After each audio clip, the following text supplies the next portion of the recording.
আসসালামু আলাইকুম। আমি ভিডিওটির শুরুতেই ডক্টর মোহাম্মদ ইউনূসকে একটা ধন্যবাদ দিতে চাই। নির্বাচনের পুরা নকশা, পুরা মডেলই বদলাই ফেলছেন ডক্টর মোহাম্মদ ইউনূস। তিনি বলছিলেন যে সংস্কার করবেন, আমরা ভাবতেছিলাম কি সংস্কার করবে, তো ফাইনালি একটা সংস্কারের দেখা পেয়েছে। আর আমার মনে হয় এই এক ঘোষণায় 18 বা 20 কোটি বাঙালি যারা আছে এদের মধ্যে ধরেন 1% বা 2% বাদ দিয়া বাকি সবাই খুশি।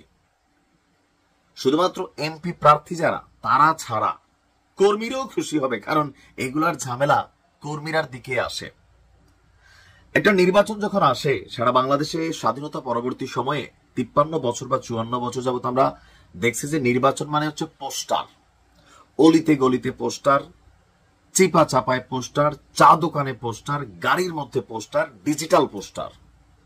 এখন এই পোস্টারের জন্য কি কি সমস্যা হচ্ছে? প্রথমত, যারা একজন নেতার কর্মী থাকেন তারা সবার আগে বাটে পড়ে। যেমন একজন লোক এমপি ইলেকশন করবেন, ওনার অনেক কর্মী সমর্থক আছে, ব্যবসায়ীরা আছে, বিভিন্ন লেভেলের মানুষ আছে। এই যে পোস্টার ছাপানোর খরচ, লাগানোর খরচ, এই খরচটা নিজ দলের বা কাছের নেতা কর্মীদের উপর চাপাই দেওয়া হয় যে তুমি এক কাজ করো বাইরে 10,000 পোস্টার ছাপাই দিও, তুমি এক কাজ করো 5,000 পোস্টার ছাপাই দিও। আপনার নতুন রং করা বাড়ির ওয়াল, তারপরে হচ্ছে বাড়ির বাউন্ডারি, স্কুলের কি বলা হয় যে বাউন্ডারি, মসজিদের বাউন্ডারি, যেখানে খুশি, চা দোকান, খাম্পা, এমন কোন জায়গা নেই যেখানে পোস্টার আর পোস্টার নাই। আবার রাতের আধারে এক প্রার্থীর পোস্টার সিরা আরেক প্রার্থীর পোস্টার লাগানো হয়, এই নিয়ে মারামারি হয়, কোপাকুপি হয়। এই যে একটা হুলস্থুল পরিস্থিতি, বাজারঘাট, রাস্তাঘাট, আপনি যেখানেই যাবেন উপরে খালি পোস্টার আর পোস্টার। এবারের নির্বাচনে, আগামী যে জাতীয় নির্বাচন হতে যাচ্ছে, সেই জাতীয় নির্বাচনে এই পোস্টারের খেলাটা বন্ধ করে দিয়েছেন ইউনূস সরকার।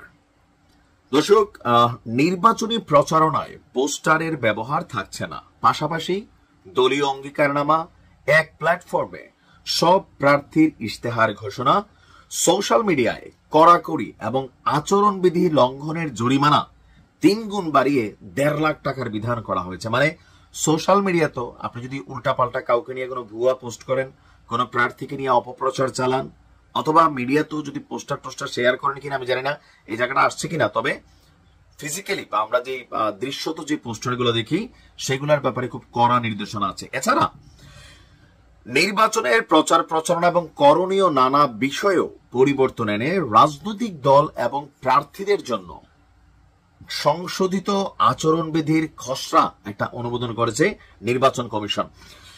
গতকালকে প্রায় দীর্ঘ 4.5 ঘন্টার এক বৈঠকের পরে আমরা জানতে পারলাম যে আপনার নির্বাচনী প্রচারণায় বিলবোর্ডের ব্যবহার অতীতে ছিল না, এটাকে অন্তর্ভুক্ত করা হয়েছে। পোস্টার ব্যবহার বাদ করার ব্যাপারে যেটা সংস্কার কমিশনের একটা প্রস্তাব ছিল সেটাও করা হয়েছে। পোস্টার ব্যবহার বাদ দেওয়ার সম্মত হয়েছে। ব্যানার, ফেস্টুন, প্রতিদ্বন্দ্বী প্রার্থী ইত্যাদি নতুন ভাবে সংজ্ঞায়িত করা আছে।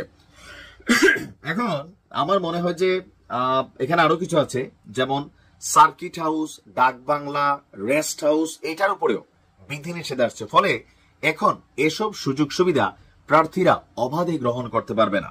মানে আগে হয়তো কি, যিনি এমপি প্রার্থী তিনি গেলে যে সার্কিট হাউস, ডাক বাংলা যে থাকে সরকারি ভবনগুলো, এগুলাকে ব্যবহার করত।